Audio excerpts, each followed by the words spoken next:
ಹಾಜರಾಗಿರುವಂತಹ ಎಲ್ಲ ಗಣ್ಯರಿಗೆ ವಂದಿಸುತ್ತಾ ಇಂದಿನ ಈ ಕಾರ್ಯಕ್ರಮದ ಅಧ್ಯಕ್ಷತೆಯನ್ನು ವಹಿಸಿಕೊಂಡು ಈ ಕಾರ್ಯಕ್ರಮವನ್ನು ಚಂದಗಾಣಿಸಲು ಆಗಮಿಸಿರುವಂತಹ ಸನ್ಮಾನ್ಯ ಶ್ರೀ ಅಶೋಕ್ ಕುಮಾರ್ ರೈ ಶಾಸಕರು ಪುತ್ತೂರು ವಿಧಾನಸಭಾ ಕ್ಷೇತ್ರ ಇವರನ್ನು ಈ ಕಾರ್ಯಕ್ರಮಕ್ಕೆ ಆದರಪೂರ್ವಕವಾಗಿ ಸ್ವಾಗತಿಸ್ತಾ ಇದ್ದೇನೆ.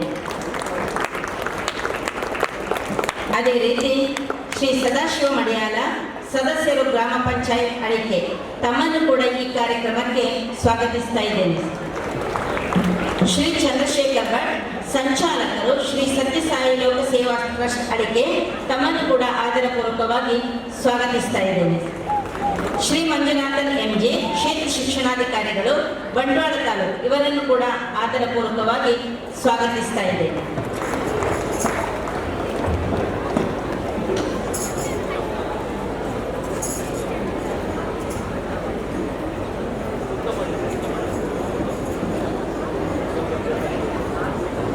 ಶ್ರೀ ಪದ್ಮನಾಭ ಪೂಜಾರಿ ಗ್ರಾಮ ಪಂಚಾಯತ್ ಅಳಿಕೆ ಇದರ ಅಧ್ಯಕ್ಷರು ತಮ್ಮನ್ನು ಕೂಡ ಆದರಪೂರ್ವಕವಾಗಿ ಸ್ವಾಗತಿಸ್ತಾ ಇದ್ದೇನೆ ಸರ್.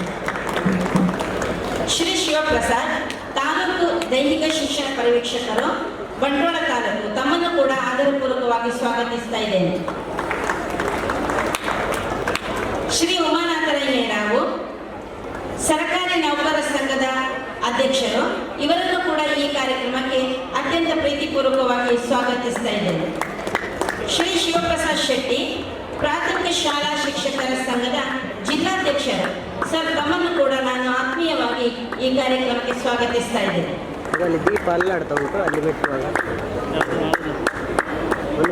ಶ್ರೀಮತಿ ಸುಶೀಲಾ ಶಿಕ್ಷಣಾಧಿಕಾರಿಗಳ ಸಂಘದ ಪದಾಧಿಕಾರಿಗಳು ತಮ್ಮನ್ನು ಕೂಡ ಆತ್ಮೀಯವಾಗಿ ಸ್ವಾಗತಿಸ್ತಾ ಇದ್ದೇನೆ. ಶ್ರೀ ಕಿರಣ್ ಕುಮಾರ್ ಮುಖ್ಯ ಶಿಕ್ಷಕರ ಸಂಘದ ತಾಲೂಕು ಅಧ್ಯಕ್ಷರು ತಮ್ಮನ್ನು ಕೂಡ ಈ ಕಾರ್ಯಕ್ರಮಕ್ಕೆ ಆತ್ಮೀಯವಾಗಿ ಸ್ವಾಗತಿಸ್ತಾ ಇದ್ದೇನೆ. ಶ್ರೀಮತಿ ಪ್ರೌಢಶಾಲಾ ಶಿಕ್ಷಕರ ಸಂಘದ ಉಪಾಧ್ಯಕ್ಷೆ ತಮ್ಮನ್ನು ಕೂಡ ಈ ಕಾರ್ಯಕ್ರಮಕ್ಕೆ ಆತ್ಮೀಯವಾಗಿ ಸ್ವಾಗತಿಸ್ತಾ ಇದ್ದೇನೆ. ಶ್ರೀಮತಿ ಪ್ರೇಮ ಪ್ರಾಥಮಿಕ ಶಾಲಾ ಮುಖ್ಯ ಶಿಕ್ಷಕರ ಸಂಘದ ತಾಲೂಕು ಅಧ್ಯಕ್ಷರು ಮೇಡಮ್ ತಮಗೂ ಆತ್ಮೀಯವಾದ ಸ್ವಾಗತ. ಶ್ರೀ ಲ್ಯಾನ್ಸಿ ರಾಡ್ರಿಗಸ್ ಅನುದಾನಿತ ಪ್ರಾಥಮಿಕ ಶಾಲಾ ಶಿಕ್ಷಕರ ಸಂಘದ ಅಧ್ಯಕ್ಷರು ಇವರಿಗೆ ಕೂಡ ಆತ್ಮೀಯವಾದ ಸ್ವಾಗತವನ್ನು ಬಯಸ್ತಾ ಇದ್ದೇನೆ. ಶ್ರೀ ಜಯರಾಮ ಪ್ರಾಥಮಿಕ ಶಾಲಾ ಶಿಕ್ಷಕರ ಸಂಘದ ತಾಲೂಕು ಅಧ್ಯಕ್ಷರು ಸರ್ ತಮಗೂ ಆತ್ಮೀಯವಾದ ಸ್ವಾಗತ. ಶ್ರೀ ರಾಜೇಂದ್ರ ರೈ ದೈಹಿಕ ಶಿಕ್ಷಣ ಸಂಘದ ಅಧ್ಯಕ್ಷರು ಇವರನ್ನು ಕೂಡ ನಾನು ಆತ್ಮೀಯವಾಗಿ ಸ್ವಾಗತಿಸ್ತಾ ಇದ್ದೇನೆ. ಶ್ರೀ ಸಂತೋಷ್ ಕುಮಾರ್ ಸರ್ಕಾರಿ ನೌಕರರ ಸಂಘದ ಕಾರ್ಯದರ್ಶಿಗಳು ತಮ್ಮನ್ನು ಕೂಡ ಆತ್ಮೀಯವಾಗಿ ಈ ಕಾರ್ಯಕ್ರಮಕ್ಕೆ ಸ್ವಾಗತಿಸ್ತಾ ಇದ್ದೇನೆ. ಶ್ರೀ ಬಾಲಕೃಷ್ಣ ಚಿತ್ರಕಲಾ ಸಂಘದ ಜಿಲ್ಲಾಧ್ಯಕ್ಷರು ಸರ್ ತಮ್ಮನ್ನು ಕೂಡ ಆದರಪೂರ್ವಕವಾಗಿ ಸ್ವಾಗತಿಸ್ತಾ ಇದ್ದೇನೆ. ಶ್ರೀ ಚೆನ್ನಕೇಶವ ಸರ್ ಚಿತ್ರಕಲಾ ಶಿಕ್ಷಕರ ಸಂಘದ ತಾಲೂಕು ಅಧ್ಯಕ್ಷರು ಸರ್ ತಮಗೂ ಪ್ರೀತಿಪೂರ್ವಕವಾದ ಸ್ವಾಗತ. ಶ್ರೀ ಗುರುರಾಜ್ ಜಿಪಿಟಿ ಸಂಘದ ತಾಲೂಕು ಅಧ್ಯಕ್ಷರು ತಮ್ಮನ್ನು ಕೂಡ ಆತ್ಮೀಯವಾಗಿ ಸ್ವಾಗತಿಸ್ತಾ ಇದ್ದೇನೆ. ಶ್ರೀಧರ್ ರಘು ಟಿವೈ ಮುಖ್ಯ ಶಿಕ್ಷಕರು ಸತ್ಯಸಾಯಿ ಲೋಕಸೇವಾ ಪ್ರೌಢಶಾಲೆ ಅಳಿಗೆ ಸರ್ ತಮಗೆ ಆದರಪೂರ್ವಕವಾದ ಸ್ವಾಗತ. ಈಶ್ವರ ನಾಯಕ ಮುಖ್ಯ ಶಿಕ್ಷಕರು ಸತ್ಯಸಾಯಿ ಲೋಕಸೇವಾ ಪ್ರಾಥಮಿಕ ಶಾಲೆ ಅಳಿಗೆ ತಮಗೂ ಕೂಡ ಆತ್ಮೀಯವಾದ ಸ್ವಾಗತವನ್ನು ಬಯಸ್ತಾ ಇದ್ದೇನೆ ಸರ್. ಶ್ರೀ ಇಂದುಶೇಖರ ಗ್ರೇಡ್ 2 ದೈಹಿಕ ಶಿಕ್ಷಣ ಶಿಕ್ಷಕರ ಸಂಘದ ಅಧ್ಯಕ್ಷರು ಸರ್ ತಮಗೂ ಕೂಡ ಆತ್ಮೀಯವಾದ ಸ್ವಾಗತ. ಅದೇ ರೀತಿ ಬಂಟ್ವಾಳ ತಾಲೂಕಿನ ಎಲ್ಲ ಇಸಿಒ ಬಿಆರ್ಪಿ ಬಿಆರ್ಟಿ ಹಾಗೂ ಸಿಆರ್ಪಿಗಳಿಗೆ ಈ ಕಾರ್ಯಕ್ರಮಕ್ಕೆ ಅತ್ಯಂತ ಆತ್ಮೀಯವಾದ ಸ್ವಾಗತವನ್ನು ಬಯಸ್ತಾ ಇದ್ದೇನೆ. ಅದೇ ರೀತಿ ನಮ್ಮ ಬಿಒ ಹಾಗೂ ಬಿಆರ್ಸಿ ಕಚೇರಿ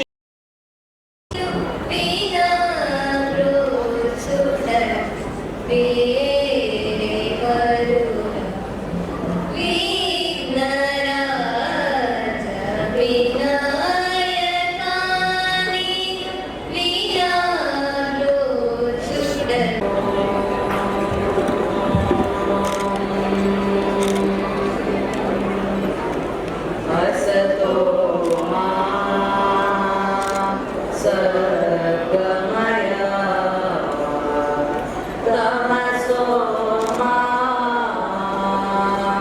ಜ್ಯೋತಿರ್ಗಮಯ.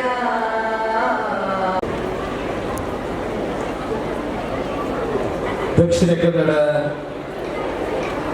ಜಿಲ್ಲಾ ಪಂಚಾಯತ್ ಶಾಲಾ ಶಿಕ್ಷಣ ಇಲಾಖೆ ಕ್ಷೇತ್ರ ಶಿಕ್ಷಣಾಧಿಕಾರಿಯವರ ಕಚೇರಿ,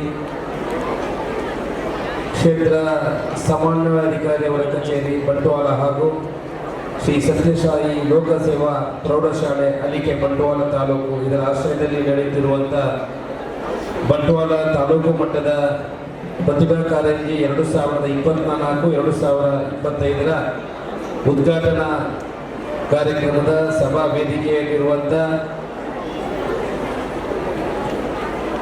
ಗ್ರಾಮ ಪಂಚಾಯತಿನ ಅಧ್ಯಕ್ಷರು ಆದಂಥ ಪದ್ಮನಾಭ ಪೂಜಾರಿ ಅವರೇ,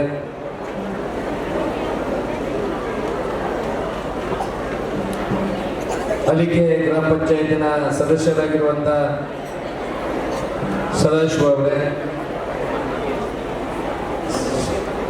ಶ್ರೀ ಸತ್ಯಸಾಯಿ ಟ್ರಸ್ಟಿನ ಸಂಚಾಲಕರು, ಹಿರಿಯರು, ಮಾರ್ಗದರ್ಶಕರು ಆಗಿರುವಂಥ ಚಂದ್ರಶೇಖರ್ ಭಟ್ ಅವರೇ, ಕ್ಷೇತ್ರ ಶಿಕ್ಷಣಾಧಿಕಾರಿಯಾಗಿರುವಂಥ ಮಂಜುನಾಥ್ ಅವರೇ, ತಾಲೂಕು ದೈಹಿಕ ಶಿಕ್ಷಣ ಪರೀಕ್ಷಕರಾಗಿರುವಂಥ ಶಿವಪ್ರಸಾದ್ ಅವರೇ, ನೌಕರರ ಸಂಘದ ತಾಲೂಕು ಅಧ್ಯಕ್ಷರಾಗಿರುವಂಥ ಉಮಾನಾಥ್ ಅವರೇ, ಪ್ರಾಥಮಿಕ ಶಾಲಾ ಶಿಕ್ಷಕರ ಸಂಘದ ಅಧ್ಯಕ್ಷರಾದ ಶಿವಪ್ರಸಾದ್ ಶೆಟ್ಟಿ ಅವರೇ, ಶಿಕ್ಷಣಾಧಿಕಾರಿಗಳ ಸಂಘದ ಪದಾಧಿಕಾರಿಯಾಗಿರುವಂಥ ಮಲ್ಲೇಶ್ ಮತ್ತು ಸುಶೀಲ ಅವರೇ, ಮುಖ್ಯ ಶಿಕ್ಷಕರಾಗಿರುವಂಥ ಕಿರಣ್ ಕುಮಾರ್ ಅವರೇ, ಪ್ರೌಢಶಾಲಾ ಸಹ ಶಿಕ್ಷಕ ಸಂಘದ ಉಪಾಧ್ಯಕ್ಷ ಶ್ರೀಮತಿ ಅವರೇ, ಶ್ರೀಮತಿ ಪ್ರೇಮ ಅವರೇ, ಲಾನ್ಸಿ ರೋಡ್ರಿಗಸ್ ಅವರೇ, ಜಯರಾಮ್ ಅವರೇ, ರಾಜೇಂದ್ರ ರೈಗಳೇ, ವೇದಿಕೆಯ ಮೇಲಿರುವಂಥ ಎಲ್ಲ ಕನ್ಯರೇ, ವೇದಿಕೆಯ ಎದುರುಗಡೆ ಇರುವಂಥ ನನ್ನ ಪ್ರೀತಿಯ ಮಕ್ಕಳ ಪೋಷಕರೇ, ಅಧ್ಯಾಪಕ ವೃಂದದವರೇ, ಮಾಧ್ಯಮದ ಮಿತ್ರರು, ಇವತ್ತು ನಾನು ಬರುವಾಗ ಸ್ವಲ್ಪ ತಡ ಆಗಿದೆ. ಒಂದು 7-8 ಕಾರ್ಯಕ್ರಮದಲ್ಲಿ ಭಾಗಿಯಾಗಿ ಇಲ್ಲಿಗೆ 11:30 ಬರಬೇಕಿತ್ತು. 2 ಗಂಟೆಗೆ ನನ್ನ ಕಾರ್ಯಕ್ರಮ ಮಂಗಳೂರಿನಲ್ಲಿ, 2:30 ಇಲ್ಲಿದ್ದೇನೆ. ನೀವು ಎಷ್ಟು ಬೈದಿದ್ದೀರಾ, ಈಗ ಅಲ್ಲಷ್ಟೇ ಬೈತಾ ಇರ್ಬೋದು. ಇವ್ರು ಎಲ್ಲಿ ಹೋಗಿದ್ದಾರೆ, ನಾವು ಎಷ್ಟು ಕಾಯಬೇಕು ಅಂತ. ಬಹುಶಃ 10:00 ಕಾರ್ಯಕ್ರಮ ಆರಂಭ ಆಗಲಿಕ್ಕಿತ್ತು. ನಮ್ಮ ಪದ್ಮನಾಭ ಪೂಜಾರಿ ಅವರು ಬೆಳಿಗ್ಗೆಯಿಂದ ಫೋನ್ ಮಾಡಲಿಕ್ಕೆ ಶುರು ಮಾಡಿದ್ದಾರೆ. ನಾನು 5:30 ಎದ್ದು ಇವತ್ತಿನ ದಿವಸವನ್ನು ಆರಂಭ ಮಾಡಿದೆ. ನಿನ್ನೆ ರಾತ್ರಿ ಬರುವಾಗ 2 ಗಂಟೆ ರಾತ್ರಿ ಆಗಿದೆ. 3 ಗಂಟೆ ಮಾತ್ರ ನಿದ್ದೆ ಮಾಡಿರೋದು. ಹಾಗೆ ಈಗ ಕೂತ್ಕೊಳ್ಳುವಾಗ ಅಲ್ಲೇ ಇನ್ನೊಂದು ಸ್ವಲ್ಪ ಹೊತ್ತು ಕೊಟ್ಟರೆ ಅಲ್ಲೇ ನಿದ್ದೆ ಮಾಡ್ತಿತ್ತು ನನಗೆ. ಆದರೆ ಬೆಳಿಗ್ಗೆದ ಅಷ್ಟು ಕಾರ್ಯಕ್ರಮವನ್ನು ಮುಗಿಸಿ ಇಲ್ಲಿ ಬರಬೇಕು, ಇಲ್ಲಷ್ಟು ಮಕ್ಕಳು ಸೇರಿದ್ದಾರೆ, ಈ ಕಾರ್ಯಕ್ರಮದಲ್ಲಿ ಭಾಗಿಯಾಗಬೇಕು ಅಂತ ಬಂದು ಇವತ್ತು ಈ ಪ್ರತಿಭಾ ಕಾರಂಜಿಗೆ ಬಂದು ಅತ್ಯಂತ ಸಂತೋಷ ಆಗಿದೆ. ಮಕ್ಕಳಲ್ಲಿರುವಂಥ ಪ್ರತಿಭೆಯನ್ನು ಒಂದು ತೋರಿಸುವಂಥ ಒಂದು ಒಳ್ಳೆಯ ಕಾರ್ಯಕ್ರಮ. ಬೇರೆ ಬೇರೆ ಮಕ್ಕಳಲ್ಲಿ ಬೇರೆ ಬೇರೆ ಟ್ಯಾಲೆಂಟ್ಗಳು ಇರ್ತದೆ. ಇಲ್ಲಿ ನೋಡಿರುವಂಥ ಒಂದು ರಂಗೋಲಿಯನ್ನು ನೋಡಿದರೆ ಅತ್ಯಂತ ಸಂತೋಷ ಆಗ್ತದೆ. ಯಾವ ರೀತಿ ಅದನ್ನು ಬಿಡಿಸಿದರೆ, ನವೀನನ್ನು ನೋಡಿದ್ರಕ್ಕಿಂತ ಹೆಚ್ಚು ಆ ರಂಗೋಲಿಯನ್ನು ನೋಡಿದರೆ ಸಂತೋಷ ಆಗ್ತದೆ. ಅದರಲ್ಲಿ ಅದಕ್ಕೆ ಕೆಲವು ಡಿಸೈನ್ ಕೊಟ್ಟಿರುವಂಥದ್ದು ಭಾರಿ ಚೆಂದಾಗಿ ಮಾಡ್ತಾರೆ. ಟ್ಯಾಲೆಂಟ್ ಎಲ್ಲಿ ಅಡಗಿದೆ ಅಂತ ಯಾರಿಗೂ ಗೊತ್ತಾಗಲಿಲ್ಲ. ಕೆಲವರು ಅವರೆಲ್ಲ ಸಿಂಗರ್ಸ್ ಇರ್ತಾರೆ, ಅವರಿಗೆ ಅದನ್ನು ಅವರ ಪ್ರತಿಭೆಯನ್ನು ತೋರಿಸಿದಾಗ ಮಾತ್ರ ನಮಗೆ ಅವರಲ್ಲಿರುವಂಥ ಟ್ಯಾಲೆಂಟ್ಗಳು, ಪ್ರತಿಭೆಗಳು ಗೊತ್ತಾಗ್ಬೋದು. ನಮಗೆ ವೇದಿಕೆಯಲ್ಲಿ ಕರೆದು ಒಂದು ಬಹುಮಾನ ಕೊಡುವಂಥದ್ದು ಸುಲಭದ ಕೆಲಸ. ಅದರಲ್ಲೂ ರಾಜಕಾರಣಿಗಳಿಗೆ ಹೋದಲ್ಲೆಲ್ಲ ಬಹುಮಾನ ಕೊಡಲಿಕ್ಕೆ ಇರ್ತದೆ. ಒಬ್ಬ ಬೇಗ ಬಹುಮಾನ ಕೊಟ್ಟು ಅವರನ್ನು ಬೇಗ ಕಲಿಸುವಂತ ಇರ್ತದೆ. ಆದರೆ ಅವರವರ ಮಕ್ಕಳಿಗೆ ಆ ಬಹುಮಾನ ಸಿಗುವಾಗ ಅವರಿಗೆ ಅದರ ಮಹತ್ವ ಗೊತ್ತಾಗ್ತದೆ. ಈಗ ನನ್ನ ಮಗನಿಗೆ ಆ ಬಹುಮಾನ ಸಿಕ್ಕಿದೆ ಅಂತ ಹೇಳಿದ್ರೆ ಅದರ ಮಹತ್ವ ನನಗೆ ಗೊತ್ತಾಗ್ತದೆ. ಅದೇ ರೀತಿ ಪೋಷಕರಿಗೂ ಹಾಗೆ ಅವರಿಗೆ ಮಕ್ಕಳಿಗೆ ಸಿಗುವಂಥ ಬಹುಮಾನದ ಮೌಲ್ಯ ಮುಖ್ಯ ಅಲ್ಲ, ಅದರಲ್ಲಿರುವಂಥ ಅಡಕವಾಗಿರುವಂಥ ಮೌಲ್ಯ ಮುಖ್ಯವಾಗಿರುವುದು ಅಂತ ನಾನು ಹೇಳಲಿಕ್ಕೆ ಇಚ್ಛೆ ಪಡ್ತಾ ಇದ್ದೇನೆ. ಮಕ್ಕಳು ಯಾವಾಗಲೂ ಭಾರಿ ಹಿರಿಯರು ಹೇಳ್ತಾ ಇದ್ದರು, ಬಂಗಾರ ಅಂತ ಹೇಳಿದ್ರೆ ಏನು ಅಂತ. ಬಂಗಾರ ಅಂತ ಹೇಳಿದ್ರೆ ಅದು ಹೊಳೆಯುವ ಲೋಹ ಅಂತ ಇದೆ. ಆದರೆ ಮನೆಯಲ್ಲಿ ಹೊಳೆಯುವ ಲೋಹ ಯಾವುದಂತ ಹೇಳಿದ್ರೆ ನಮ್ಮ ಮನೆಯ ಮಕ್ಕಳು ಬೆಳಗಿದ್ರೆ, ಆ ಉಜ್ವಲವಾಗಿ ಬೆಳಗಿದ್ರೆ ಆ ಮನೆ ಬೆಳಗ್ತದೆ, ಈ ದೇಶ ಬೆಳಗ್ತದೆ, ಆ ಕುಟುಂಬ ಬೆಳಗುವಂಥ ಕೆಲಸಗಳು ಆಗ್ತದೆ. ಇವತ್ತು ಸತ್ಯಸಾಯಿ ಟ್ರಸ್ಟ್ನವರು ಒಳ್ಳೆಯ ಒಂದು ಕಾರ್ಯಕ್ರಮವನ್ನು ಅವರು ಯಾವ ಕಾರ್ಯಕ್ರಮವನ್ನು ಆಯೋಜನೆ ಮಾಡಿದ್ರು ವ್ಯವಸ್ಥಿತ ರೀತಿಯಲ್ಲಿ ಮಾಡ್ತಾರೆ. ಈ ಕಾರ್ಯಕ್ರಮವನ್ನು ಬಹುಶಃ ಎಲ್ಲ ಖರ್ಚನ್ನು ಸರ್ಕಾರದಿಂದ ಬಹುಶಃ ಏನು ಬರುವುದಿಲ್ಲ ಇದಕ್ಕೆ, ಆದರೆ ಅವರ ಸ್ವಂತ ಖರ್ಚಿನಲ್ಲಿ ಎಲ್ಲ ಶಾಲೆಯವರನ್ನು ಸೇರಿಸಿಕೊಂಡು ಒಂದು ದೊಡ್ಡ ಕಾರ್ಯಕ್ರಮವನ್ನು ಮಾಡಿದ್ದಾರೆ. ನಾನು ಮಕ್ಕಳಿಗೆ ಹೇಳುವಂಥದ್ದು ಸ್ವಲ್ಪ ವಾಲ್ಯೂಮ್ ಕೊಡೋಣ, ನನ್ನ ಮಕ್ಕಳು ಹೋಗಿದೆ, ನಾನು ಎಲ್ರಿಗೂ ಹಾಗೆ ಕೊಡು, ಏನು ಮುಗೀತದ ಕರೆಂಟು. ನಾನು ಎಲ್ರಿಗೆ ಹೇಳುವಂಥದ್ದು ನೋಡಿ, ಮಕ್ಕಳು ಯಾವಾಗಲೂ ಕನಸು ಕಾಣಬೇಕಂತ. ಕನಸು ಕಾಣೋದೇನು, always you have to dream. ಬೇರೆ ಬೇರೆ ಒಂದೊಂದು ಏಜಿಗೆ ಬರುವಾಗ ಒಂದೊಂದು ಕನಸು ಕಾಣ್ತಾ ಇರ್ತಾರೆ. ನಾನು ಪೊಲಿಟಿಕ್ಸ್ಗೆ ಬರ್ತೇನೆ, ಇಲ್ಲ ಇವತ್ತು ಶಾಸಕನಾಗ್ತಾನೆ, ನಾನು ಗಳಿಸಿಲ್ಲ, ಖಂಡಿತ ನಾನು ಗಳಿಸಿಲ್ಲ. ನನ್ನ ಜೀವನದ ಕಥೆ ಏನಾದರೂ ಕೇಳಿದ್ರೆ ಮಕ್ಕಳಿಗೆ ಭಾರಿ ಆಶ್ಚರ್ಯ ಆಗ್ಬೋದು. ಶಾರ್ಟ್ ಆಗಿ ಹೇಳ್ತೇನೆ, ನಿಮಗೇನಾದರೂ ಭವಿಷ್ಯಕ್ಕೆ ಯೂಸ್ ಆಗೋದಿದ್ರೆ ಹೇಳ್ಬೇಕಿದ್ರೆ ಅರ್ಧ ಗಂಟೆ ಇದೆ, ಬರೆಯುವುದ್ರೆ ಒಂದು ಬುಕ್ಕೆ ಬರಿಬೋದು, ಆದರೆ ಶಾರ್ಟ್ ಆಗಿ ಹೇಳ್ತೇನೆ. ನಾನು ದುಡ್ಡಿದ್ದೇನು ಉದ್ಯಮಿ ಆಗಿದ್ದಲ್ಲ, ಎಲ್ಲ ಕಷ್ಟವನ್ನು ಅನುಭವಿಸಿದ್ದೇನೆ. ಭಾರಿ ಹಿಂದೆ ಶಾಲೆಯಲ್ಲಿ ಹೋಗುವಾಗ ತುಂಟತನ ಸ್ವಲ್ಪ ಇತ್ತು, ನೀವು ತುಂಟತನ ಮಾಡಿ ಅಂತ ಹೇಳೋದಲ್ಲ. ಆದರೆ ಕಳೆದುಕೊಂಡು ಸೆಕೆಂಡ್ PUC ಆದ ನಂತರ ಫಸ್ಟ್ PUCಗೆ ನಾನು ಮೈಸೂರಿಗೆ ಹೋದೆ ಕಲೀಲಿಕ್ಕೆ, ಡಿಗ್ರಿ ಮಾಡಲಿಕ್ಕೆ. ಇಲ್ಲಿ ನೀನು ತುಂಟತನ ಜಾಸ್ತಿ ಮಾಡ್ತೀನಿ, ನೀನನ್ನು ಮೈಸೂರಿಗೆ ಕಳಿಸ್ತೀನಿ ಅಂತ ನನ್ನ ತಂದೆ ಅಲ್ಲಿ ಕಳಿಸಿದ್ರು. ಅಲ್ಲಿ ಶಾಲೆಗೆ ಕಾಲೇಜಿಗೆ ಹೋಗಿ ಒಂದು ಚಿಕ್ಕ ಉದ್ಯಮವನ್ನು ಆರಂಭ ಮಾಡಿ ಸೈಕಲಲ್ಲಿ ಹೋಗ್ತಾ ಇದ್ದೆ. ಸೈಕಲಲ್ಲಿ ಹೋಗಿ ಸೈಕಲಲ್ಲಿ ಲೈನ್ ಸೇಲ್ಸ್ ಮಾಡ್ತಾ ಇದ್ದೆ, ಜ್ಯೂಸ್ ಮಾಡ್ತಾ ಇದ್ದೆ, ಅಂಗಡಿಗೆ ಬೇಕರಿಗೆ ಜ್ಯೂಸ್ ಮಾಡ್ತಾ ಇದ್ದೆ.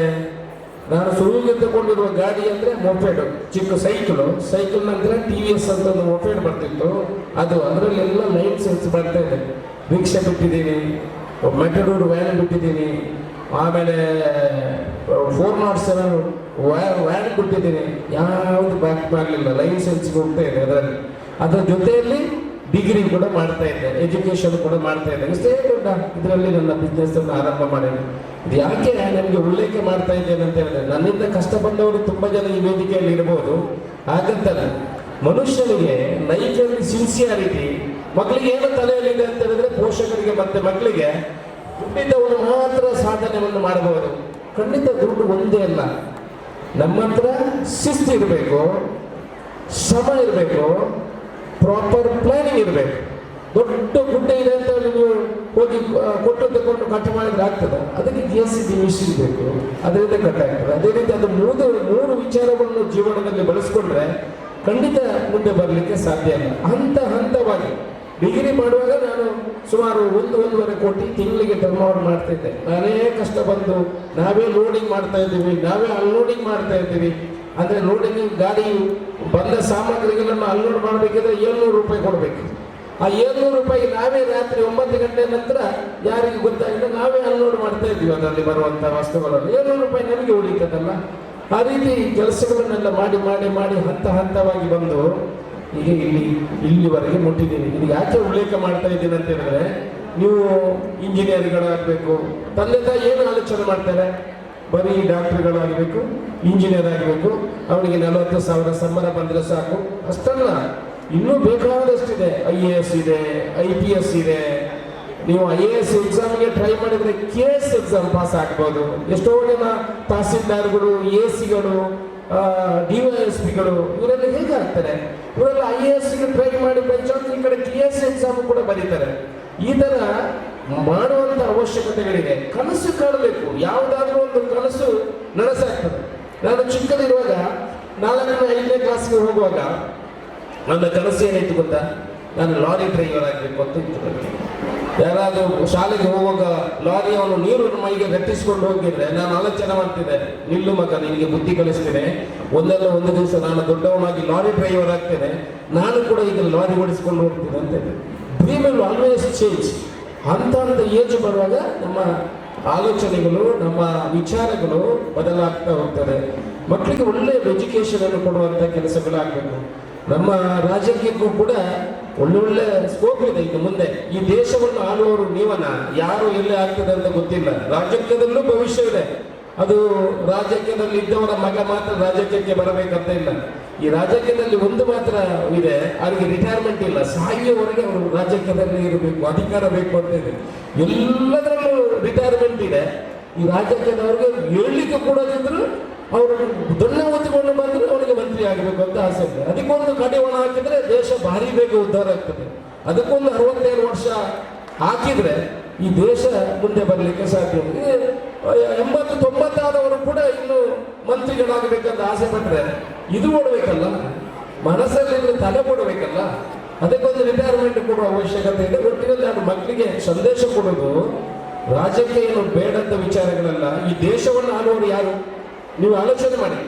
ಇಡೀ ದೇಶವನ್ನು ಆಳುವುದು ರಾಜಕೀಯ ಪಕ್ಷ, ಒಂದು ರಾಜ್ಯವನ್ನು ಆಳುವುದು ರಾಜಕೀಯ ಪಕ್ಷ, ಇಡೀ ದೇಶದಲ್ಲಿ ಕಾನೂನನ್ನು ಮಾಡುವವರು ರಾಜಕೀಯದವರು. ಅದರಿಂದ ರಾಜಕೀಯದಲ್ಲೂ ಕೂಡ ಎಜುಕೇಶನ್ ಇದ್ದವರು ಬಂದರೆ ಈಗ ಇರುವುದರಲ್ಲಿ 50% 5ನೇ ಕ್ಲಾಸ್ ಫೈಲ್ ಆದವರು ಇರೋದು, ಬಾಕಿ 50% ಮಾತ್ರ ಹೀಗೆ ಬಂದಂತೆ ಕೆಲವು ಡಿಗ್ರಿ ಆದಂತ ಇರೋದು, ಬಾಕಿದೆಲ್ಲ ಓಲ್ಡ್ ಇಲ್ಲ ಅದೇನು. ಅದರಿಂದ ಅದಕ್ಕೂ ನೀವು ಮುಂದೆ ಬರಬೇಕಂತದ್ದು ಆಗಬೇಕು. ಇನ್ನೊಂದು ವಿಚಾರ ಹೇಳಿ ನನ್ನ ಭಾಷಣವನ್ನು ಮುಗಿಸ್ತೀನಿ ನೋಡಿ. ತಂದೆ ತಾಯಿ ಭಾರಿ ಕಷ್ಟದಲ್ಲಿ ನಿಮಗೆ ಕಲಿಸ್ತಾರೆ ಮಕ್ಕಳಿಗೆ, ನೆನಪಿಡ್ಕೋಬೇಕು. ದೇವರು ನಾವು ಅಂತ ಹೇಳೋದು ಗರ್ಭಗುಡಿಯಲ್ಲಿ ನಾವು ನಂಬಿರುವಂತ ದೇವರು ಅಂತ ಹೇಳಿದ್ರೆ ಅದು ತಂದೆ ತಾಯಿ ಮಾತ್ರ. ಮೊದಲನೇ ದೇವರು ನಮಗೆ ಜನ್ಮ ಕೊಟ್ಟಂತ ತಂದೆ ತಾಯಿ. ನಿಮ್ಮನ್ನು ಅವರಿಗೆ ಊಟ ಇಲ್ಲದ್ರು ಅವ್ರಿಗೆ ಒಳ್ಳೆ ಮಕ್ಕಳಿಗೆ ಒಳ್ಳೆ ಎಜುಕೇಶನ್ ಬೇಕು ಅಂತ ಕಳಿಸ್ತಾರೆ. ಯಾವತ್ತೂ ಕೂಡ ತಂದೆ ತಾಯಿಯನ್ನು ನಾವು ಒಳ್ಳೆಯ ವ್ಯಕ್ತಿಗಳಾಗ್ತಾರೆ, ಬೇರೆ ಬೇರೆ ಕೆಲಸಕ್ಕೆ ಹೋಗ್ತದೆ, ನಾಳೆ ಅಮೆರಿಕಕ್ಕೆ ಹೋಗ್ಬೋದು, ಬೇರೆ ದೇಶಗಳಿಗೆ ಹೋಗ್ಬೇಕು. ದಯಮಾಡಿ ನಿಮ್ಮ ತಂದೆ ತಾಯಿಯನ್ನು ಮರೆಯುವಂತ ಕೆಲಸವನ್ನು ಮಾಡಿ. ಅವರು ಊಟಕ್ಕೆ ಇಲ್ಲದಿದ್ರೂ ಕೂಡ ನಿಮಗೆ ಕೊಟ್ಟು ನಿಮ್ಮನ್ನು ಸಾಕಿ ಸಲುಕಿದವರು. ಅದನ್ನು ನಮ್ಮ ಸಂಸ್ಕೃತಿ ಆಚಾರ ವಿಚಾರ ಏನಿದೆ ಅದನ್ನು ಕೂಡ ನಾವು ನಮ್ಮ ಮನಸ್ಸಿನಲ್ಲಿ ಇಟ್ಕೊಳ್ಳುವ ಅವಶ್ಯಕತೆ ಇದೆ. ಇವತ್ತು ಶಾಲೆಯಲ್ಲಿ ಮಾತ್ರ ಕಲಿಯುವಂಥದ್ದೆಲ್ಲ, ಪೋಷಕರು ಕೂಡ 50% education in the college or school, 50% at home. ಟೀಚರ್ಗಳನ್ನು ದೂರಿ ಪ್ರಯೋಜನ ಇಲ್ಲ. ನಾವು ಮನೆಯಲ್ಲಿ ಕೂಡ ಅವರಿಗೆ ಒಳ್ಳೆಯ ರೀತಿಯ ವಾತಾವರಣವನ್ನು ಸೃಷ್ಟಿ ಮಾಡುವ ಅವಶ್ಯಕತೆ ಇದೆ ಅಂತ ಹೇಳುತ್ತಾ, ನಿಮಗೆಲ್ಲ ಈ ಒಳ್ಳೆಯ ಕಾರ್ಯಕ್ರಮವನ್ನು ಆಯೋಜನೆ ಮಾಡಿದಂಥ ಸತ್ಯಸಾಯಿ ಟ್ರಸ್ಟಿನವರಿಗೆ ನಮ್ಮೆಲ್ಲರ ಪರವಾಗಿ ಅಭಿನಂದನೆಯನ್ನು ಕೂಡ ಹೇಳುತ್ತಾ, ಇವತ್ತಿನ ಕಾರ್ಯಕ್ರಮ ಯಶಸ್ವಿಯಾಗಿ ಒಳ್ಳೆಯ ರೀತಿಯಲ್ಲಿ ನಡೆಯಲಿ. ಇನ್ನಷ್ಟು ಮಕ್ಕಳ ಅವರ ಪ್ರತಿಭೆಯನ್ನು ಗುರುತಿಸುವಂಥದ್ದಾಗಲಿ. ಯಾರಾದರೂ ಪ್ರೈಸ್ ಸಿಕ್ಕಿಲ್ಲ ದಯಮಾಡಿ ಬೇಜಾರು ಮಾಡಬೇಡಿ. Price is secondary. ದಯಮಾಡಿ ಅರ್ಥ ಮಾಡಿ, competition is very important. Compete ಮಾಡಿ ಧೈರ್ಯದಲ್ಲಿ. ನೀವು ಕಾಂಪೀಟ್ ಮಾಡಿದರೆ ನಿಮಗೆ ಇಂಟರ್ವ್ಯೂವನ್ನು ಎದುರಿಸಲಿಕ್ಕೆ ಆಗ್ತದೆ. ಎಷ್ಟೋ ಮಕ್ಕಳಿಗೆ ಕೈ ಕೊಡುವಾಗ ಎಲ್ಲ ಕೈಯಲ್ಲಿ ಹಿಂದೆ ಹಿಡಿತಾರೆ. ಎಳಿಬೇಡಿ, ಟಾಕ್, ಕಮ್ ಫ್ರೆಂಡ್, ಟಾಕ್. ಆದಷ್ಟು ಕನ್ನಡವನ್ನು ಮಾತಾಡಬೇಡಿ ಅಂತೆಲ್ಲ, ಬಾಕಿ ಭಾಷೆಗಳನ್ನು ಆದಷ್ಟು ಕಲಿಸಬೇಕು. ಬಾಕಿ ಭಾಷೆಯನ್ನು ಕಲೀರಿ. ನಿಮಗೆ ಬೇಕು ಹಿಂದಿ, ಇಂಗ್ಲೀಷು, ಈ ಭಾಷೆಗಳನ್ನೆಲ್ಲ ನೀವು ಆದಷ್ಟು ಕಲಿತರೆ ಒಳ್ಳೆಯದು. ಆದಷ್ಟು ಟಿವಿ ನೋಡುವುದನ್ನು, ಮೊಬೈಲ್ ನೋಡುವುದನ್ನು ಕಡಿಮೆ ಮಾಡಿ. ನೋಡಿ, ಮಿನಿಮಮ್ ನೋಡಿ. ಅದರಲ್ಲೂ ಕೂಡ ಒಳ್ಳೆಯ ವಿಚಾರಗಳನ್ನು ಕಲಿತ್ಕೊಳ್ಳುವಂತಾಗಬೇಕು. ಮನುಷ್ಯನಿಗೆ 3 ಮಾತ್ರ ಬೇಕಂತೆ ಜೀವನದಲ್ಲಿ. ಸರಿ ಕೇಳ್ಕೊಳ್ಳಿ, ಏನು ಬೇಕು ಮನುಷ್ಯನಿಗೆ? ಫಿಸಿಕಲ್ ಫಿಟ್ನೆಸ್ ಬೇಕು, ಆರೋಗ್ಯ ಬೇಕು ಅಲ್ವಾ? ಸರಿಯಾಗಿ ನೀರು ಕುಡಿಬೇಕು, ಸರಿಯಾದ ಆಹಾರ ಸೇವನೆ ಮಾಡಬೇಕು. ಇದರಿಂದ ಏನಾಗ್ತದೆ? ಆರೋಗ್ಯ is very important. Health is very important. ಆನಂತರ ಏನು ಬೇಕು? ವಿದ್ಯಾಭ್ಯಾಸ ಬೇಕು. ಆರೋಗ್ಯವಿದ್ದು ವಿದ್ಯಾಭ್ಯಾಸವಿದ್ದು ಇನ್ನೊಂದು ಬೇಕು, ಜಾಬ್, ಉದ್ಯೋಗ ಬೇಕು. ಇದು 3 ಸಿಕ್ಕಿದ್ರೆ ಇಸ್ ಅ ಕಂಪ್ಲೀಟ್ ಮ್ಯಾನ್ ಅಂತ ಹೇಳ್ತಾರೆ. ಅದಕ್ಕಿಂತ ಜಾಸ್ತಿ ಏನು ಬೇಡ ಮನುಷ್ಯನಿಗೆ. ಆರೋಗ್ಯ, ವಿದ್ಯಾಭ್ಯಾಸ, ಉದ್ಯೋಗ, ಇದನ್ನು 3 ನೀವು ಟಾರ್ಗೆಟ್ ಮಾಡಬೇಕು. ಬೇರೆ ಯಾವುದು ಆಕ್ಟಿವಿಟೀಸ್ ಇದ್ದರೆ ಅದನ್ನು ದೂರ ಮಾಡಬೇಕು. ಯಾರು ಆರೋಗ್ಯದಲ್ಲಿ ಫಿಟ್ ಇದ್ದಾನೆ ಅವನು ಯಾವತ್ತೂ ಬೇಡದ ಚಟುವಟಿಕೆಗೆ ಹೋಗೋದಿಲ್ಲ. ನೀವು ನೋಟ್ ಮಾಡಿ, ಯಾರು ಕೂಡ ಅವನು ಬೇಡದ ಚಟುವಟಿಕೆಗೆ ಹೋಗಲಿಲ್ಲ. ಮಕ್ಕಳಿಗೂ ಕೂಡ ಹಾಗೆ 1 ಗಂಟೆ ನಿಮ್ಮ ಆರೋಗ್ಯಕ್ಕಾಗಿ ನಿಮ್ಮ ಸಮಯವನ್ನು ಕೊಡುವಂಥ ಕೆಲಸವನ್ನು ಮಾಡಿ. ಅದರಿಂದ ಇವತ್ತು ಈ ಕಾರ್ಯಕ್ರಮ ಒಳ್ಳೆಯ ರೀತಿಯಲ್ಲಿ ನಡೆಯಲಿ. ನಮಗೆ ಈ ಆಯೋಜನೆ ಮಾಡಿದವರಿಗೆ ಮತ್ತು ಇಲ್ಲಿ ಸೇರಿರುವಂಥ ಎಲ್ಲ ಮಕ್ಕಳಿಗೆ, ಅವರ ಪೋಷಕರಿಗೆ, ಅಧ್ಯಾಪಕ ವೃಂದದವರಿಗೆ ನಾನು ಶುಭವನ್ನು ಹಾರೈಸ್ತಾ, ನನ್ನನ್ನು ಕೂಡ ಈ ಕಾರ್ಯಕ್ರಮಕ್ಕೆ ಬಂದು ಭಾಗವಹಿಸಲಿಕ್ಕೆ ಅವಕಾಶ ಕೊಟ್ಟಂತ ನಿಮಗೆಲ್ಲ ತಲೆ ತಗ್ಗಿಸಿ ವಂದಿಸಿ ನನ್ನ ಮಾತನ್ನು ಮುಗಿಸ್ತೀನಿ. ಜೈ ಹಿಂದ್. ಕಾರ್ಯಕ್ರಮದಲ್ಲಿ ಅಧ್ಯಕ್ಷರಾಗಿ ಆಗಮಿಸಿ ನಮ್ಮನ್ನೆಲ್ಲ ಆಶೀರ್ವದಿಸಿದಂತಹ ಮಾನ್ಯ ಪುತ್ತೂರು ವಿಧಾನಸಭಾ ಕ್ಷೇತ್ರದ ಶಾಸಕರಾದ ಶ್ರೀಯುತ ಅಶೋಕ್ ಕುಮಾರ್ ರೈ ಅವರಿಗೆ ಪ್ರತಿಷ್ಠಿತ ವಿದ್ಯಾಸಂಸ್ಥೆ ಅಳಿಕೆ ವಿದ್ಯಾಸಂಸ್ಥೆಯ ಪರವಾಗಿ ಸಂಚಾಲಕರು ಅವರನ್ನು ಸ್ಮರಣಿಕೆ ನೀಡಿ ಅವರನ್ನು ಗೌರವಿಸ್ತಾ ಇದ್ದಾರೆ.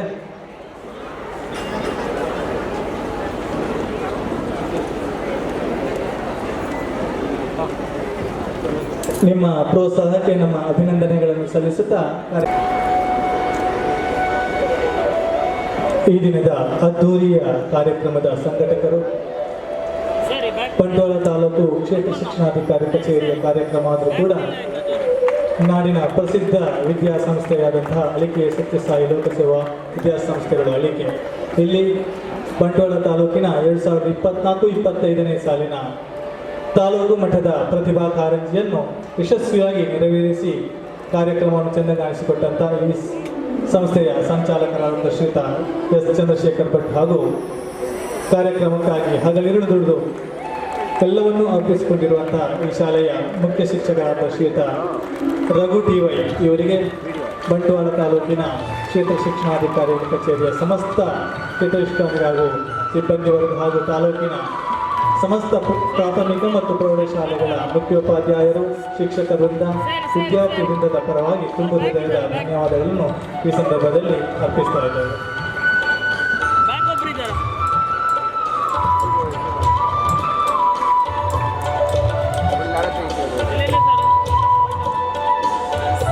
ಧನ್ಯವಾದಗಳು ಸರ್. ಕ್ಲಸ್ಟರ್ ಮಟ್ಟದಲ್ಲಿ ಪ್ರತಿಭಾ ಕಾರಂಜಿಯನ್ನು ಅತ್ಯಂತ ಕಾಳಜಿ ಹಾಗೂ ಕ್ರಮಬದ್ಧವಾಗಿ ನಿರ್ವಹಣೆ ಮಾಡಿದ ನಮ್ಮ ಇಲಾಖೆಯ ಸಿಆರ್ಪಿ ಅವರಿಗೆ ಗೌರವದ ಪ್ರಮಾಣ ಪತ್ರವನ್ನು ಈಗ ವಿತರಿಸಬೇಕಾಗಿ ತಮ್ಮಲ್ಲಿ ವಿನಂತಿಸಿಕೊಳ್ತಾ ಇದ್ದೇವೆ.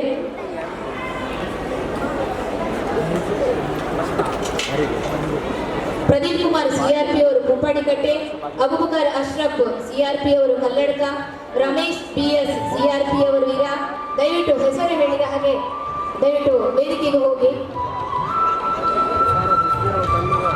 ಮಲ್ಲಿಕಾರ್ಜುನ ಸರ್ ಕೊಳ್ಳಾಡು ಸಿಆರ್ಪಿ, ಜ್ಯೋತಿ ರೋಡ್ರಿಗಸ್ ಮಧ್ವ ಸಿಆರ್ಪಿ ಅವರು, ಚಂದ್ರಶೇಖರ್ ಕನ್ಯಾನ ಮತ್ತು ಮಿತ್ರನಡ್ಕ ಸಿಆರ್ಪಿ ಅವರು, ಸುಧಾಕರ ಭಟ್ ಕೆನಿಲ ಕಡೇಶ್ವರ ಸಿಆರ್ಪಿ ಅವರು, ಬಿಂದು ವಿಟ್ಲ ಸಿಆರ್ಪಿ ಅವರು, ಪ್ರೇಮಲತಾ ರಾಯಿ ಭೀಮೂಡ ಸಿಆರ್ಪಿ ಅವರು, ಪುಷ್ಪಾವತಿ ಅಜ್ಜಿನಡ್ಕ ಉದಯಗಿರಿ ಸಿಆರ್ಪಿ ಅವರು, ಸತೀಶ್ ರಾವ್ ಮಾಣಿ ಭಾಳ್ಕಿಲ ಬೀನಗರ ಸಿಆರ್ಪಿ ಅವರು, ಇಂದಿರಾ ಮಂಚಿ ಹಾಗೂ ಸಜಿಫಾ ಮೂಡ ಸಿಆರ್ಪಿ ಅವರು ಎಲ್ಲರೂ ಕೂಡ ಪ್ರಮಾಣ ಪತ್ರವನ್ನು ಸ್ವೀಕರಿಸಬೇಕು. ನಿಮ್ಮ ಕಾಳಜಿಯುತ ಕೆಲಸಕ್ಕೆ ಗೌರವದ ವಂದನೆಗಳು.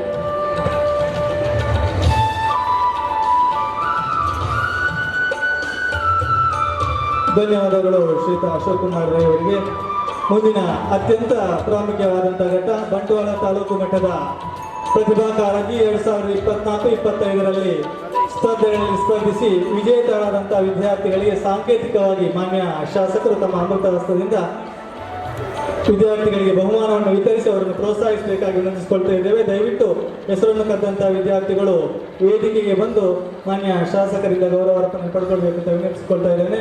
ಮೊದಲನೇದಾಗಿ ಪ್ರೌಢಶಾಲಾ ಹಂತದ ಭರತನಾಟ್ಯ ಸ್ಪರ್ಧೆಯಲ್ಲಿ ಪ್ರಥಮ ಸ್ಥಾನ ಇಂಚರ ಯು ಶೆಟ್ಟಿ ಓಂ ಜನಹಿತಾಯ ಆಂಗ್ಲ ಮಾಧ್ಯಮ ಶಾಲೆ ಹರಳ. ದಯವಿಟ್ಟು ವಿದ್ಯಾರ್ಥಿನಿ ವೇದಿಕೆಗೆ ಬರಬೇಕು. ಪ್ರೌಢಶಾಲಾ ವಿಭಾಗದ ಭರತನಾಟ್ಯ ಪ್ರಥಮ ಸ್ಥಾನ ಇಂಚರ ಯು ಶೆಟ್ಟಿ ಓಂ ಜನಹಿತಾಯ ಆಂಗ್ಲ ಮಾಧ್ಯಮ ಶಾಲೆ ಹರಳ. ದ್ವಿತೀಯ ಬಹುಮಾನ ಅಕ್ಷಯ್ ರೈ ಪ್ರಗತಿ ಆಂಗ್ಲ ಮಾಧ್ಯಮ ಶಾಲೆ ಕುಕ್ಕಾಜೆ. ದ್ವಿತೀಯ ಸ್ಥಾನ ಅಕ್ಷಯ್ ರೈ ಪ್ರಗತಿ ಆಂಗ್ಲ ಮಾಧ್ಯಮ ಶಾಲೆ ಕುಕ್ಕಾಜೆ. ತೃತೀಯ ಸ್ಥಾನ ಮಿಹಿರಾ ಜೆಸಿಸ್ ಆಂಗ್ಲ ಮಾಧ್ಯಮ ಶಾಲೆ ವಿಟ್ಲ. ತೃತೀಯ ಸ್ಥಾನ ಮಿಹಿರಾ ಜೆಸಿಸ್ ಆಂಗ್ಲ ಮಾಧ್ಯಮ ಶಾಲೆ ವಿಟ್ಲ.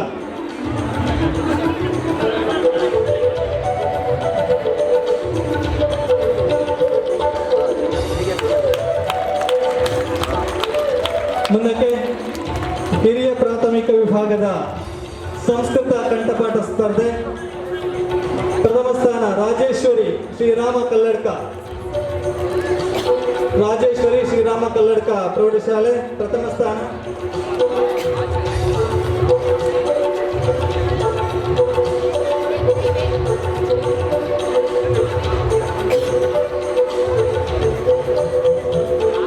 ಹಿರಿಯ ವಿಭಾಗದ ಸಂಸ್ಕೃತ ಕಂಠಪಾಠ ಪ್ರಥಮ ಸ್ಥಾನ ರಾಜೇಶ್ವರಿ ಶ್ರೀರಾಮ ಪ್ರೌಢಶಾಲೆ ಕಲ್ಲಡ್ಕ. ದ್ವಿತೀಯ ಸ್ಥಾನ ದೃಶ್ಯಾಯನ್ SVS ಪಾನೆಮಂಗಳೂರು. ದ್ವಿತೀಯ ಸ್ಥಾನ ದೃಶ್ಯಾಯನ್ SVS ಪಾನೆಮಂಗಳೂರು. ತೃತೀಯ ಸ್ಥಾನ ಮನಸ್ವಿ RK ಜೆಸಿಸ್ ಆಂಗ್ಲ ಮಾಧ್ಯಮ ಶಾಲೆ ವಿಟ್ಲ.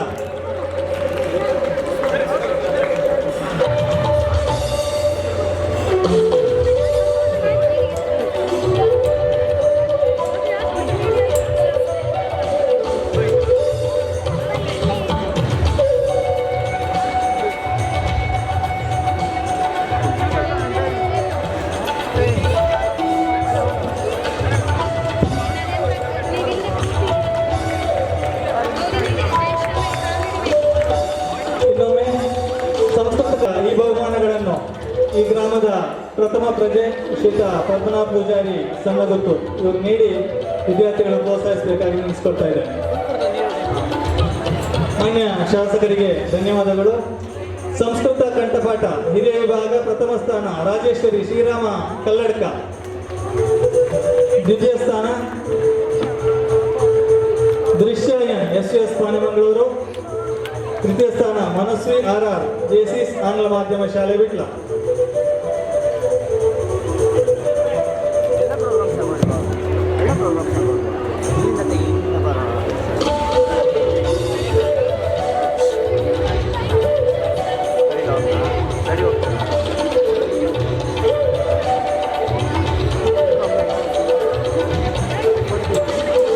ದ್ವಿತೀಯ ಸ್ಥಾನ ದೃಶ್ಯಯನ್ ಎಸ್ ಪಾನೆಮಂಗಳೂರು ದೃಶ್ಯ.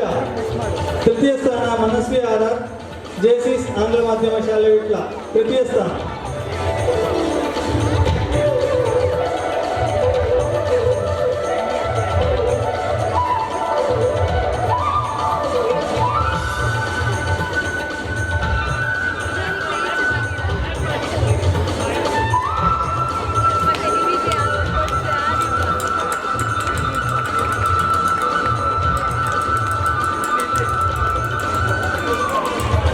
ಕೊನೆಯದಾಗಿ ಕಿರಿಯ ವಿಭಾಗದ ಕನ್ನಡ ಕಂಠಪಾಠ ಪ್ರಥಮ ಸ್ಥಾನ ಸಮನ KPS ಕನ್ಯಾನ. ಕನ್ನಡ ಕಂಠಪಾಠ ಪ್ರಥಮ ಸ್ಥಾನ ಸಮನ KPS ಕನ್ಯಾನ. ಈ ಶಾಲೆಯ ಸಂಚಾಲಕರಾದ ಶ್ರೀತ ಚಂದ್ರಶೇಖರ್ ಭಟ್ ಇವರು ನೀಡಿ ವಿದ್ಯಾರ್ಥಿಗಳನ್ನು ಪ್ರೋತ್ಸಾಹಿಸಬೇಕಾಗಿ ವಿನಂತಿಸಿಕೊಳ್ತಾ ಇದ್ದೇನೆ. ದ್ವಿತೀಯ ಗೌರಿ ನಂದಿನಿ ಶ್ರೀರಾಮ ಕಲ್ಲಡ್ಕ. ತೃತೀಯ ಸ್ಥಾನ ಸನಿಹಾ ಚಕ್ರಕೋಡಿ RMSA ಪ್ರೌಢಶಾಲೆ ವಿಟ್ಲ. ದಯವಿಟ್ಟು ವಿದ್ಯಾರ್ಥಿಗಳು ವೇದಿಕೆ ಬಂದು ಗೌರವವನ್ನು ಸ್ವೀಕರಿಸಬೇಕು. ಕನ್ನಡ ಕಂಠಪಾಠ ಕಿರಿಯ ವಿಭಾಗ ಪ್ರಥಮ ಸ್ಥಾನ ಸಮನ KPS ಕನ್ಯಾನ ಪ್ರಾಥಮಿಕ ವಿಭಾಗ. ದ್ವಿತೀಯ ಸ್ಥಾನ ಗೌರಿ ನಂದಿನಿ ಶ್ರೀರಾಮ ಕಲ್ಲಡ್ಕ. ದ್ವಿತೀಯ ಸ್ಥಾನ ಗೌರಿ ನಂದಿನಿ ಶ್ರೀರಾಮ ಕಲ್ಲಡ್ಕ.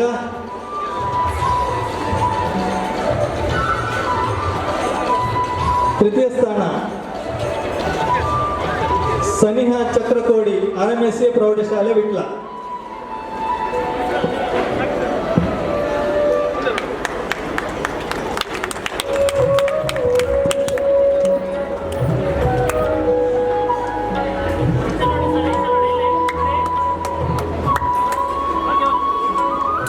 ಸಾಂಕೇತಿಕವಾಗಿ ವಿದ್ಯಾರ್ಥಿಗಳಿಗೆ ಗೌರವ ವಂದನೆಗಳನ್ನು ಸಲ್ಲಿಸಿದ ಎಲ್ಲರಿಗೂ ಪ್ರೀತಿಯ ವಂದನೆಗಳು.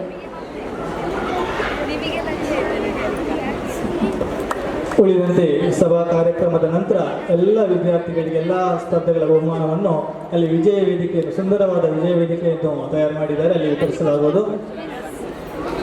ವಿದ್ಯಾರ್ಥಿಗಳನ್ನು ಪ್ರೋತ್ಸಾಹಿಸಿ ಆಶೀರ್ವದಿಸಿದ ಮಾನ್ಯ ಅಶೋಕ್ ಕುಮಾರ್ ರೈ, ಪದ್ಮನಾಭ ಉಪವಿದ್ಯಾರ್ಥಿ ಸಣ್ಣಗುತ್ತು ಹಾಗೂ ಶ್ರೀ ಚಂದ್ರಶೇಖರ್ ಭಟ್ ಇವರಿಗೆ ಧನ್ಯವಾದಗಳನ್ನು ಅರ್ಪಿಸ್ತಾ ಇದೆ. ಅನಿವಾರ್ಯ ಕಾರ್ಯಕ್ರಮ